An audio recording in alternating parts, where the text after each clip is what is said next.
Welcome to a new episode of My Dear Kitchen in Helsinki podcast.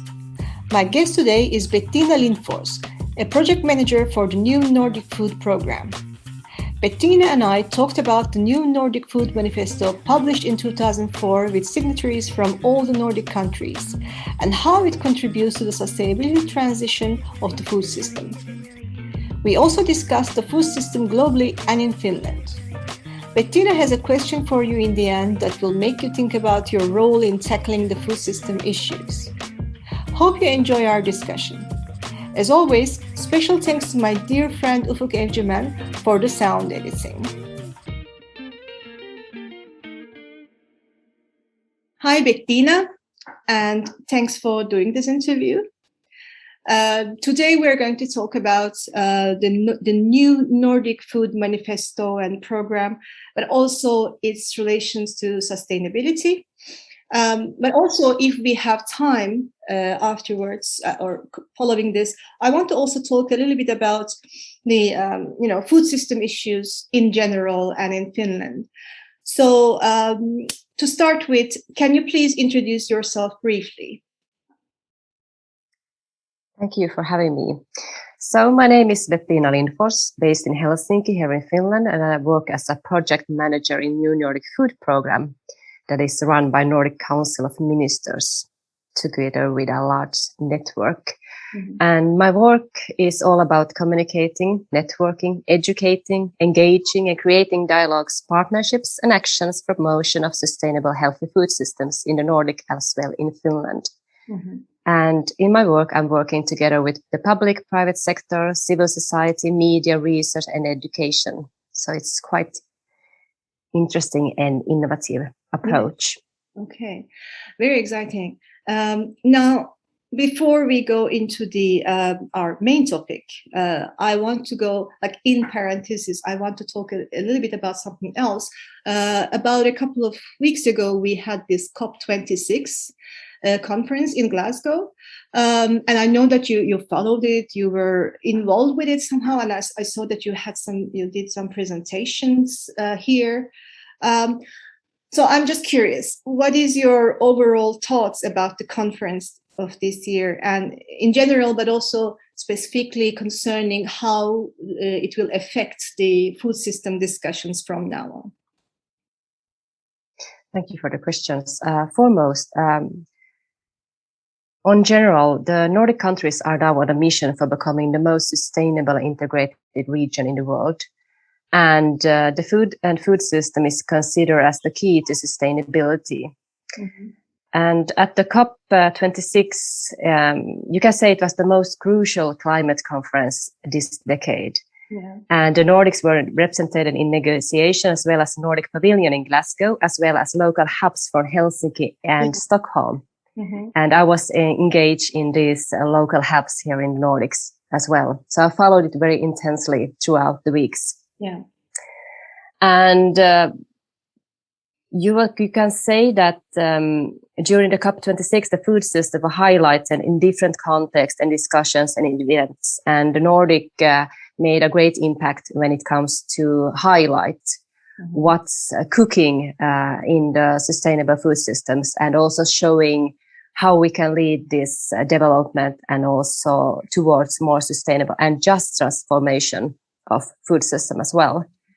And you can say that the Nordic countries are on the right track in concern of promotion of sustainability. And we have also the opportunity now to showcase, benchmark, inspire our sustainable food policies experience towards the global and towards different other parts of the world. So our mindset is now about from soil to soil, so to speak. And our solutions menu covers both nutrition, food culture, identity, public food and meals, food waste, and sustainable diets. So I just want to say that let's be brave and keep up on inspiring our Nordic solutions and knowledge throughout. And the COP26 was a great opportunity for us to network and make an impact as well. And just one more question. When it comes to sustainability and promotion of sustainable society, it's also about the consumption and also to change the consumption patterns that we have. So during COP26, the Nordic Council of Ministers also launched a program when it called the Sustainable Lifestyle Program, to engage the civil society in this transformation towards more sustainable societies. So it's also about making every one of our decisions count in everyday life as well. Yeah, it's very important. And one of my biggest aims for doing this podcast also actually is, of course, I want to map what is going on or who is working on what when it comes to food in Finland or in relation to Finland, but also hopefully increase some awareness in the society in general about these issues. And because I'm known as a blogger who publishes recipes and stuff, so I already have a good amount of followers. So if I can, make a connection between these people and the people who are working with food, I'll be really happy. And so far, I had quite interesting, comments from people. So it's been good. But this is a very important part of the whole sustainability, shall we say, fight? I don't know. But okay, let's come to our main topic. So first of all, what is the new Nordic Food Manifesto and what is this new Nordic Food Programme? The Nordic Kitchen Manifesto was conceived and formulated in 2004 and summarized in 10 points on purity, season, ethics, health, sustainability, and quality.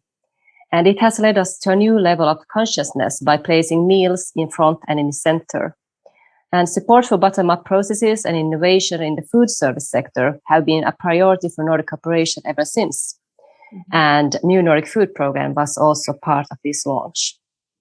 And at the same time, also national strategies have subsequently been drawn up using food as a tool, not only for attracting tourism and supporting artisans and food producers and entrepreneurs, but also improving hospitality, national branding, sustainable growth, and also to consolidate new holistic principles for new Nordic food identity based on sustainability and good health.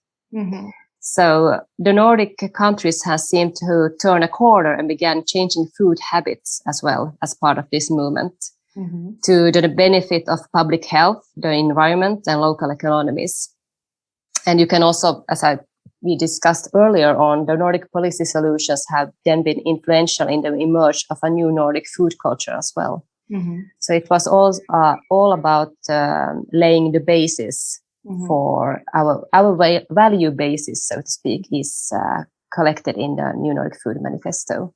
Can we open this sustainability part a little bit in the manifesto? I mean, it's based on sustainability ideals, but how does it promote sustainability, and how does it contribute to sustainability transition of the food system? A bit maybe because some of our listeners might be also a little bit lost with the word sustainability as it's being used everywhere. So maybe also to open up some new ways of thinking for them as well. Yes, absolutely. It's all about the respect of local products and producers, for example, and seasons, and also the purity when it comes to our food production systems, also taking into account what we have in the sea and what we have on land and in the forest and so on. And just to see how we can work together to make our food culture more sustainable. It's in the core of this one as well. And it's also about the taste when it comes to sustainability, because you have to make good, tasty and healthy food. You can make an impact as well. So you can combine the demand on good taste with modern technology and knowledge of health and well-being, for example. And you can also it's also about promotion of welfare and biodiversity, for example, and the well-being of both humans and nature and animals and so on, from soil to soil, to speak. And also to combine the best Nordic cookery and culinary tradition with impulses from abroad. So it's also about how we can change and be part of the transitions when it comes to, because food culture is something that we revitalize in our everyday life and throughout our choices and what we put on our plates and what we eat and how we educate our children and so on. So it's also about combining local self-sufficiency with regional sharing of high quality products, for example, and then to join forces together with different stakeholders, so to speak, for example, throughout the food system.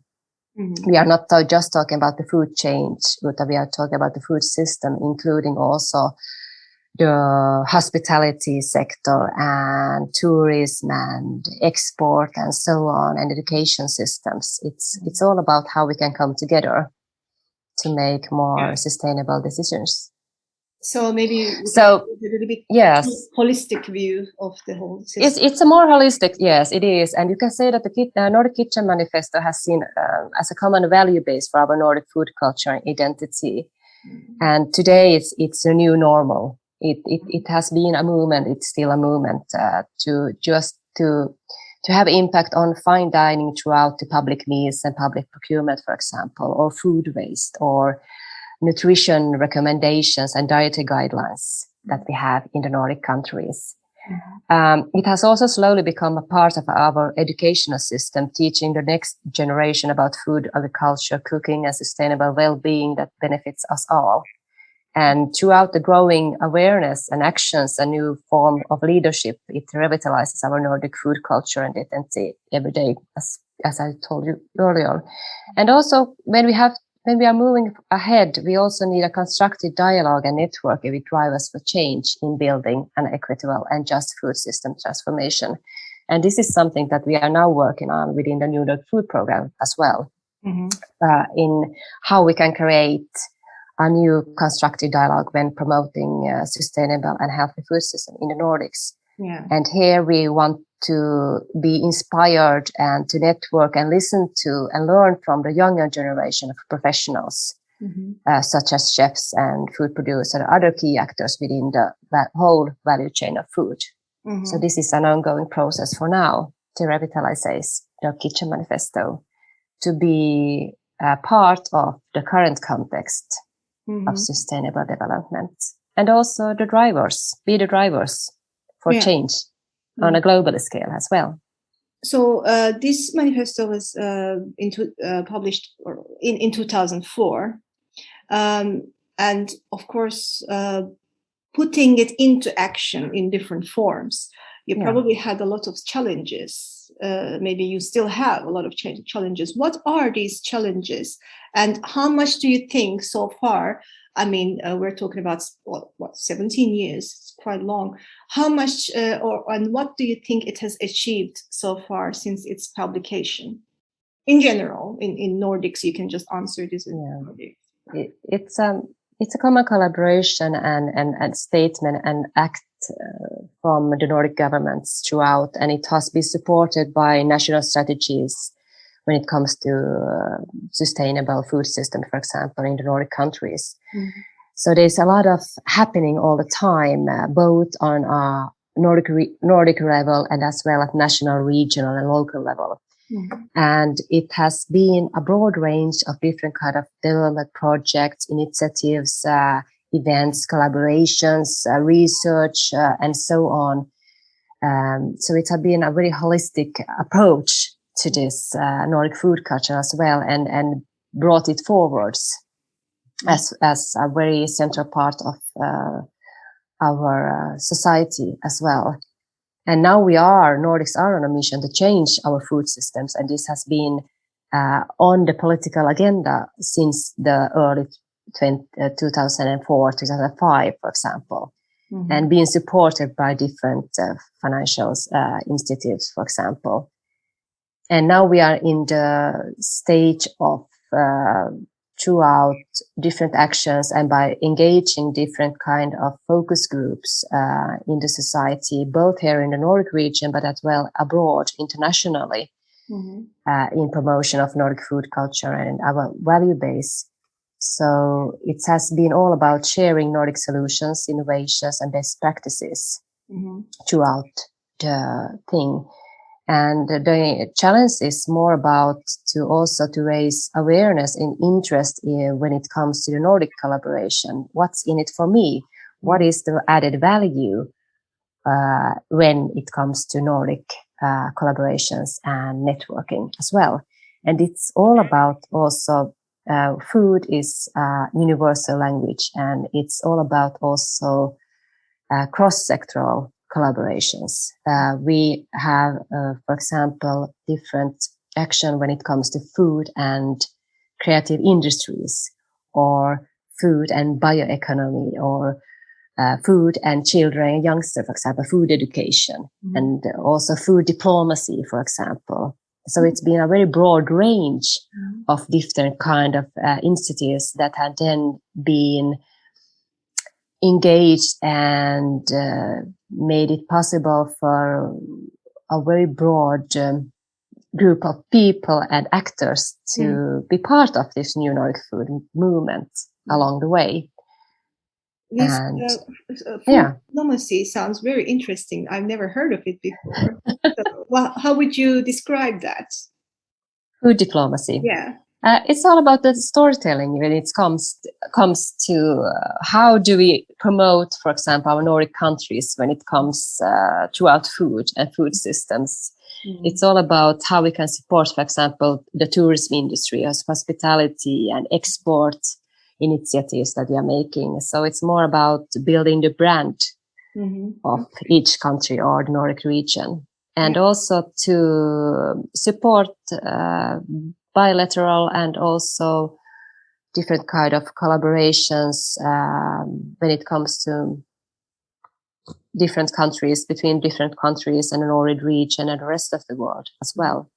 So, for example, when you have an event, we had, for example, now Finland is has the presidency in Nordic Council of Ministers. So we also want to, when we have an event, for example, doesn't matter what kind of theme we have at the event or a political agenda. We also tell the story throughout the catering, for example, or what kind of choices we made on what we want to bring to the table, for example. So we are enabling different things. It's good that you here talked a little bit about Finland, because I want to continue with a question about Finland. How has this manifesto changed the everyday food scene in Finland, do you think? Specifically, we had a very ongoing change during in the time when the Kitchen Manifesto was formulated and written as well in 2004. We had it was a time of change also for our food and restaurant business throughout the Nordic countries, and also raising the awareness of how a great gastronomic region we are, and what kind of interesting, innovative kitchens we also have, a knowledge when it comes to cooking and agriculture and so on. So it has changed the value for Nordic cooperation. It also has put in the Nordic kitchen and food culture on the culinary map, both here in Finland, but also in Nordic region and globally. And it's now seen as a very interesting gastronomic region throughout the world. New restaurants have popped up. We have a new culture and leadership when it comes into the kitchens, and also seeing food as a strategic part of Finland's brand, for example, and also made it possible for cross-sectoral collaborations in different levels as well. So it has had a lot of great impact, and also when it comes to the tradition of how to tell the story about the Finnish food culture in the context of a Nordic food culture as well. What are our positive qualities, for example, Mm-hmm. and so on. So, and we have also a long tradition when it comes within food and nutrition, for example. I would also like to put it, to take one point here, that we have also the Nordic nutrition recommendation that lays the basis for our nutrition and also our public meals, for example, in the Nordic countries. And this is also showing some effects also on more sustainable diets, and also when it comes to what we serve in our restaurants and the canteens and so on. Yeah, I've been living in Finland for, I'm counting winters. So this is my 11th winter. Congratulations. Thank you. And even in the decade that I've lived here, and I didn't come here knowing a lot about the food scene in Finland or Finnish foods, Finnish cuisine or anything. And I myself seen a lot of course, I can only talk about Helsinki, but a lot of exciting things happening in Helsinki. So yeah, I could myself see a lot of things.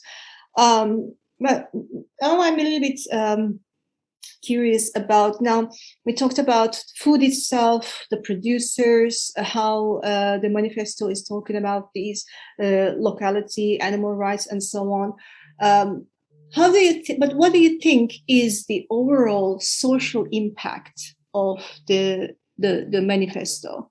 I mean, you could say in everyday life or in society in general, because food is a big part of the social life, of course, and society. And how do you see the manifesto's effect on this?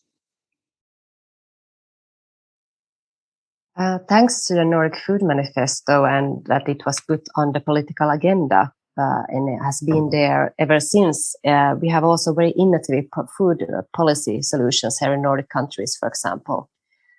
And they are covering both food culture, identity, public food meals, food waste, and sustainable diets, for example, and nutrition as well, as we've told.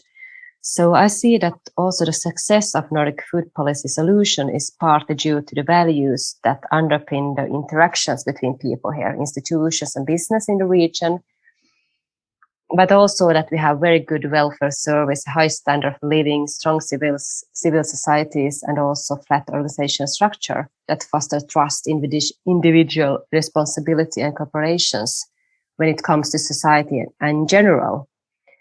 And when done right, the food policy and also the actions for more sustainable food systems can offer an integrated way of tackling global challenges, such as now climate change, for example, inequality in society, and also rapid urbanization, and can create health solutions that are cross-cutting. So I see that we have raised the awareness and also put the meals in front and in center in general in society. And it's also about helping people to make more sustainable choice when it comes to food in everyday life as well. In different contexts this is.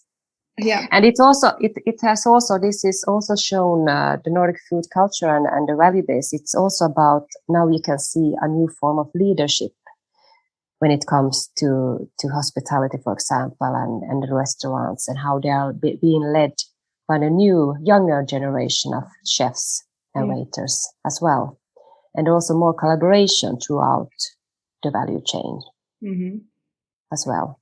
Right. And we have also very powerful tool when it comes to change eating habits and so on throughout the public food. Public meals, for example, when it comes to school meals programs, and there behind them we have the nutrition recommendations and so on, and also very good collaboration between the different stakeholders within the food systems. Yeah. Now there is, I don't know if you're going to agree with me on this, but there is a growing interest in different, let's say, non-Nordic. So-called, I don't know if it's still called like that, but the last I checked, it was called ethnic foods and ethnic restaurants. There's a growing interest in this, at least so far in Finland, in Helsinki, as far as I know. Now, this question has two parts. So first, the first part, do you think there can be any communication or collaboration between these trends, like non-Nordic ethnic food trends, and this manifesto? Absolutely, because we are living in a global society, so to speak, and we have a lot of influences from out different parts of the world as well. And this is something that revitalizes our food culture and also the Nordic food culture all the time. Mm-hmm. And it's more about how to preserve some traditions and cooking, for example, and also to make use of the local producers. It's more about to be used, the Nordic Kitchen Manifesto, as a value base in communicating and educating. And also to integrate the food culture and identity, the storytelling and sharing knowledge and experience, and to make use of local ingredients, season, and so on. So here we need some collaboration and mentorship between Finnish chefs and waiters and other stakeholders in the food systems, together with the new entrepreneurs in the food sector and restaurant business as well. Mm-hmm. And this is also happening all the time, both in different parts of Finland and foremost in the big cities, but also in the urban areas and rural areas in Finland as well. Yeah. I see it's more it enriches our food culture. Yeah. And also, and it's we're open to different influences as well. But here you also have to be, okay, what is the Finnish food culture and how can I make use of the local producers and ingredients, and then to make the twist with the ethnic kitchen and cultural heritage that there will be. Yeah. So it's more about this. Yeah, and there is, of course, I mean, I was talking about non-Nordic ethnic food, but then there's also within Finland, of course, there are different, there's a variety of different kinds of food, including the indigenous community of Finland, Sami cuisine. I don't know. Absolutely. I'm not 100% knowledgeable on how different Sami cuisine, Sami food is. I'm hoping to get someone to the podcast to discuss that one day. But there's also, of course, there's the indigenous food sovereignty when it comes to Sami community and so on. So, of course, there is also this to consider, which is not non-Nordic, which is very Nordic. Absolutely, and you can also see that the Finnish, the food culture in Finland is also a melting box between the East and West kitchens, so to speak. We have the influences, and also both from the North, the Sami cuisine, and so on, also from the South. So we are a melting box when it comes to food culture, and also very different traditions in different regions of Finland as well, and so on. Yeah. And it's also about, and then we have some similarities that forms then the basis for our food culture. And it's also about teaching and also to respect the traditions, but also to take into account new influences throughout. Yeah, and when I delved deeper into Finnish cuisine just to learn more and to do a bit more research, actually, I realized how not homogeneous Finland is. Because mostly it's considered a lot more homogeneous society, but it's actually not. There are so many differences, and if you just look at the food itself, it already starts showing itself, of course, with other things. But food is all at the center of so many things. Absolutely, and also the production systems are you have a different kind of production in different parts of Finland, and then you have the lakes, and you have the sea, and you have the forest, and you have the landscape, and so on. So it depends where you are in Finland that you have then different kind of food and local ingredients and cooking and so on that are still alive and vital, and also to take into account. I said when I first started with this question that there is a second part of it. And the second part of the question is about, this time, not non-Nordic ethnic food makers, but also the immigrants who are consuming, of course, buying ingredients. And in a lot of them are choosing to buy their ingredients from ethnic markets, so ethnic grocery stores, so-called, for several reasons, like holding on to their cultural roots, maybe economic reasons, logistics, maybe they're living closer to these grocery stores. But how does not these consumers who are specifically focusing on mostly these ethnic stores, how can the manifesto, New Nordic Food Manifesto, attract these people's interest? How do you see the bridge happening? It's all about connecting people and integrating them into our society as well. And the children, youngsters, they have a great possibility to get in touch and with the taste of the Finnish food and food culture throughout the schools, for example, or in hospitals, or, for example, in public meals, for example, or in lunch canteens, and so on. So there are like very natural spaces and opportunities to get into touch, and because you have to have the taste of it, you have to have also, it's about educating and communicating what the Finnish food culture is all about, and what kind of ingredients, how to use them, and so on. And here I see also that we have a very good civil society organizations, different kind of organizations when it comes to raising the awareness of how to make use of local ingredients, for example, Marginalizes and so on. They are like have cooking courses for immigrants, and this throughout food is also very powerful. Cooking and throughout the food, you also come together and also to be integrated part of the civil society, Finnish society as well. So this is also used by the social institutions in the municipalities as well. So yeah, I think there's a good opportunity, but you also have to then take into account that they also want to preserve their own food culture. Yes. And so this is where you have to respect this as well.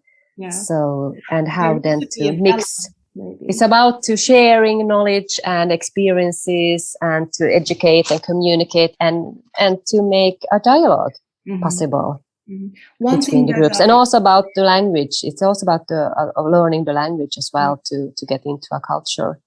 And for the young people and children, it's happening more naturally in some cases. Yeah, I wish I came here when I was 5 instead of. Yes. But one thing, for example, I most of the time I buy my ingredients from normal like S market, Co market, or sometimes this farmers market if I can. But every now and then I also go to mostly İtakeskus, to this Turkish or Middle Eastern markets, and I see, for example, well, all of them have a more or less a large part of fresh produce, and they are not always the fresh produce that are impossible to find in Finland. Some of them are perfectly easy to, some of them grow in Finland. So I'm just always curious, like, could somehow these grocery stores fresh produce section, for example, be part of organic food producers, for example. Absolutely. Which then can be, of course, there are, I'm sure, many different things to discuss if we would want to do such a thing. But yeah, I mean, why not? Because these people are already going to these stores and seeing all these produce. So, it would be also good for the, I don't know, of course, local producers. So that's true. There are different kind of initiatives throughout Finland as well to just do this kind of collaboration as well. So it's happening already in some places, and it's also about communicating and also consumer campaigns, and it's also about making use of different kinds of media, for example, how to connect with different groups and people in the society as well. So you have to be quite innovative as well to reach out and also to get your message through as well. Yeah. And also from people to people. That's the best thing as well, to be in touch and share a meal. Yeah. And throughout that, you have to have the experience also, and also the taste of, for example, Finnish food, and then to try out so what can be used. My next question, you kind of mentioned it before, but I want to just one more specifically talk about this aspect. Now, food is political, and so are our everyday actions around food. Would you agree with this, first of all? That food is political. Absolutely. It's all about, it has to be on the political agenda as well if you want to make some changes in the system, in the society. And we, for now, for example, when it comes to, we are talking about food systems, it's not about food change, we are talking about food systems, and we are also seeing the change both in a system level, but as well in an individual level as well.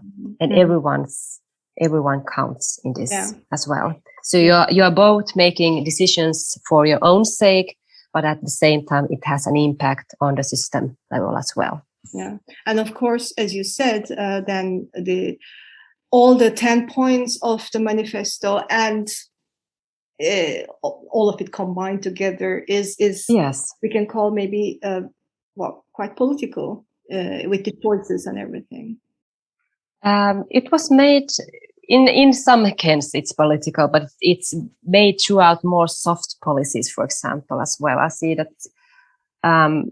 Nordic Food Programme is a common statement and a common action between the Nordic governments as well, just to highlight the Nordic solutions within food system, food culture in the Nordics, and also as building the Nordic, the brand of the Nordic food culture in a global aspect.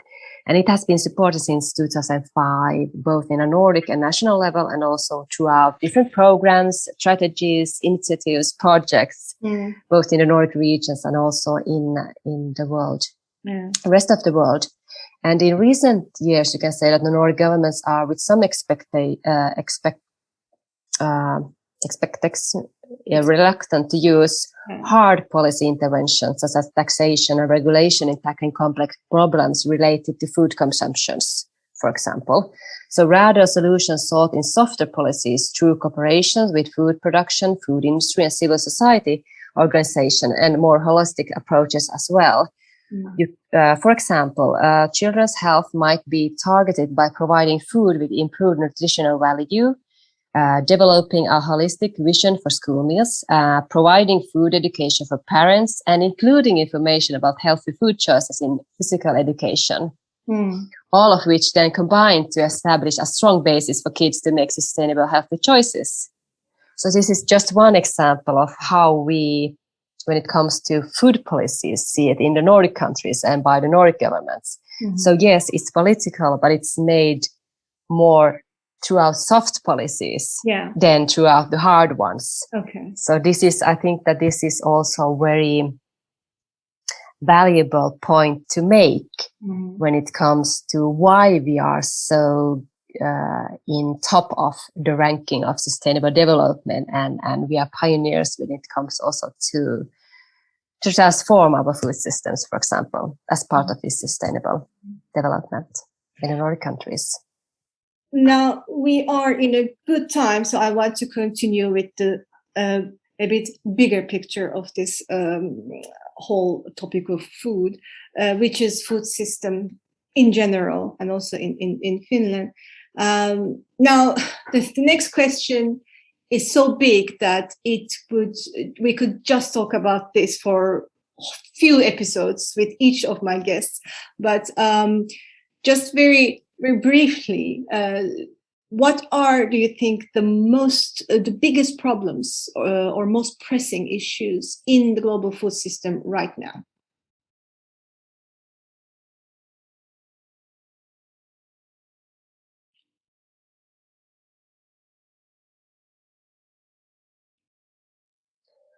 Yes, to the questions. The biggest challenge or problems of today's it's very unjust when it comes to resources of different kind. Mm-hmm. And we are also tackling very big issues when it comes to, for example, climate change or malnutrition and so on. Mm-hmm. And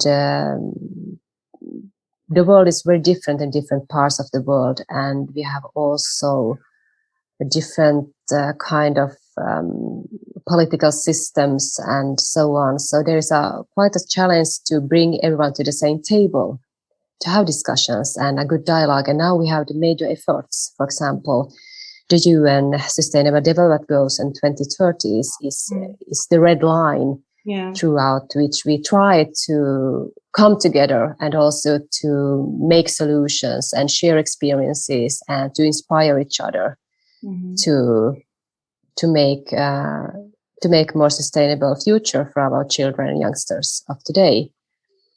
So we need a lot of research and also action when it comes to think about the food as food systems of this system level and also as a mission based as well.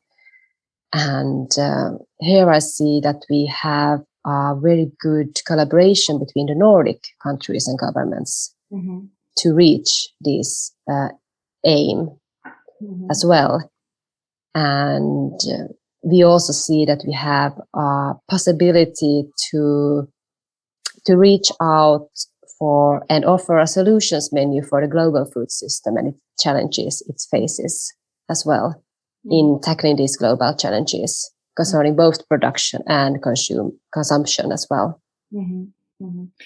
So it's a very large question, but I'm quite positive when it comes to this and following this political decision making very closely as well throughout almost 2 decades. So the world is moving and we are moving, and the Nordic countries and Finland are in top of this movement. I see it like that. Now, my next question, well, you actually sort of already with this answer you had touched it, but I want to still ask you one more time. Now, one thing that is happening in tackling or discussing big issues, which we call, these wicked problems that are called, such as climate change, is understanding that none of these issues are isolated. And for instance, today we talk about climate change not just as an environmental problem, but also a problem of gender, race, class inequality, economics. I mean, capitalism is being highly criticized, and so on. And we're also not only talking about sustainability, transition in general in bold fonts, but we are talking about just transition as well. So how do you see the food system related issues in this way? How should it be considered and tackled in relation to other issues and maybe other systems?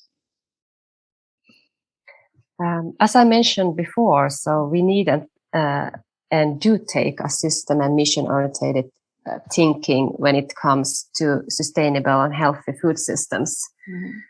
And how just is the transition for environmentally sustainable healthy food systems is the key question. And why does it matter? I see it as a question about, and also the resources as a question about legitimacy, sustainable development, and also to protect what we value and acceptability and implementation as well. And there is some great research going on in this matter, both here in Finland, in Nordics, and overall. So here we have the global research to come together as well with the practitioners and stakeholders in the food systems.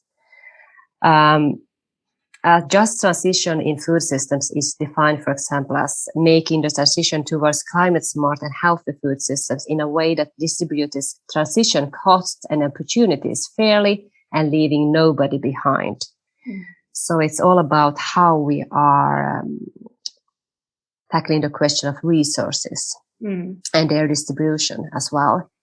So the content on the plate matters in the end, and this all requires research around agriculture, retail, trade, interaction between different stakeholders, regulation, the steering power of policymakers, and also in addition, we also need research and practice about topics as new food production methods,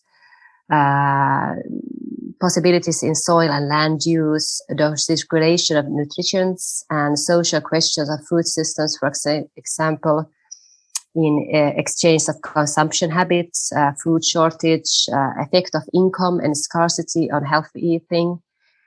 And in the Nordics, for example, we have a very strong public innovation systems playing a role in the changing sustainability in food systems. And now we have also, for example, when it comes to recommendations and policy guidelines, we have, for example, the Nordic nutrition recommendations. The 6th edition is seeing daylight next year, and now it puts sustainability on the agenda as well, just promoting a more sustainable diet and trying to reach out to this just transformation of society, just to reach out also to every group throughout babies to elderly people as well. And this is a topic that we discussed, this food, with one of my guests, Teija Kortet-Mäki from University of Jyväskylä. We know each other very well. So I think we did this episode in May, if I remember correctly, and it was about the relationship between food justice and climate change mitigation. So this is it's very clear that how food system is affecting the climate change, and they're both affecting each other, and also how this is related to specifically food justice as well. Now, my next question is something that I ask like as much as I can to all my guests. So I want to now hear your perspective. Do you think right now Finland is food secure? Yes, I do. Okay. And also the statistics are showing it. Okay. For example, when we are talking about global food security, we have something in use that is called Global Food Security Index, and it's based on 59 unique indicators that it measures, for example, state of food affordability, availability, quality, safety, and natural resources and resilience in 130 countries. And Finland was named a top country for food security in 2020, ahead of Ireland and Netherlands. So we are top ranking when it comes to food security. And one small comment to this one is, for example, that the Ministry of Foreign Affairs in Finland stated this year that Finland should distinguish itself in food security diplomacy. So this is just how we see ourselves when it comes to food security in Finland. That's I'm going to say honestly say that's very interesting, because you're the first person who answered to this question. Yes. Because all my other guests, the question was, without any exception, it was always no. So this is interesting to hear. Thank you. I think also that you can see it from different angles. For example, I'm also very aware about also our, for example, the balance between export and import of products when it comes to food, for example, and also the self-sufficiency when it comes to Finland. How can we manage, for example, if in case of crisis, for example? Yeah, these are so on. Things that we always talk about. Yes, but when it comes to food security in itself, I see it. Then it's yes, Finland is food secure, and I'm also relying very, very much on our audition systems and so on, and food labeling, and also the productions methods, both ecological and conventional as well. And I see that the farmers are also the solution for more sustainable food production and system overall. Today and in the future as well. I see very positive this matter. Okay, it's interesting to have a whole different view after this interview. I'll definitely think more about that. I mean, your what you brought to this question specifically. Yes. Now, the next question is something that is very important for me because it's something that I'm personally interested in researching, and this is how the food system marginalizes some communities, or and who are these communities, and what kind of patterns are there in marginalization, etc. To give one example from my point of view, the food charity lines in Finland, at least, for example, in Helsinki, which is like 2 streets down from my place. I mean, in a country like Finland, which is a rich Nordic welfare country, it's increasing all the time, especially since last year, as everybody is affected somehow financially from the pandemic. What is your view on this topic of marginalization by the food system? And if you agree that there is marginalization, then who are these communities, in your opinion, in Finland? And how does going back to our first main topic, how does the manifesto help with that marginalization? Thank you for a very interesting question. I would like to step back and looking at throughout some megatrends that we see influencing the Nordic Baltic food systems for now and in the future. And in these megatrends that we have acknowledged, we have, for example, that technology and new innovation will penetrate all areas of life. And we also see in food systems that it will redesign with new set of goals, for example, now with sustainability. And also digitalization will open up new horizons. And these all things, for example, the mentioned thing, will then see that the society will become more increasingly polarized. So I see that it's something that is happening all around our Nordic countries and in Finland also. It's also about the access to knowledge, to different services and so on. At the same time, we take very good care of those who are not able to work, for example, not in the work life, for example, but we are at the same time seeing also poverty when low income families, especially with children, for example, that are not managing with the salary they get. And we also see today, when it comes, for example, to these food queues that you mentioned, that there are some effects from the earlier economic depression that we had in the early 90s, for example, that some of the people haven't made it back where they were then, that many lost their jobs. And we also see that there are some second or third generation that are being unemployed and within the social services as well in some parts and some groups in the Finnish society. So to get back to the question, I see that we need to work together and see how we can reach out. And I would like to reach out furtherly, mostly to those who are not seeing each other, seeing their self as part of the Finnish society and have not been part of it. For example, if they're unemployed, they have some other issues, social, mental health issues, for example. When it comes to family, we can reach out throughout the children, for example, within school, in spare time, hobbies, and so on. We can work together throughout. And here I also see that the organizations and civil society have a very big role to play.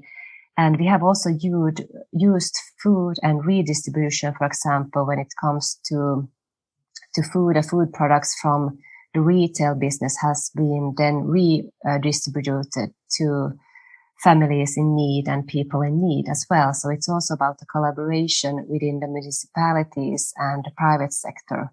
and different kind of partnerships and innovation that we see that raises throughout this marginalization and polarization in the society as well. Yeah. But I think that we are tackling it, and we have to make noise about it.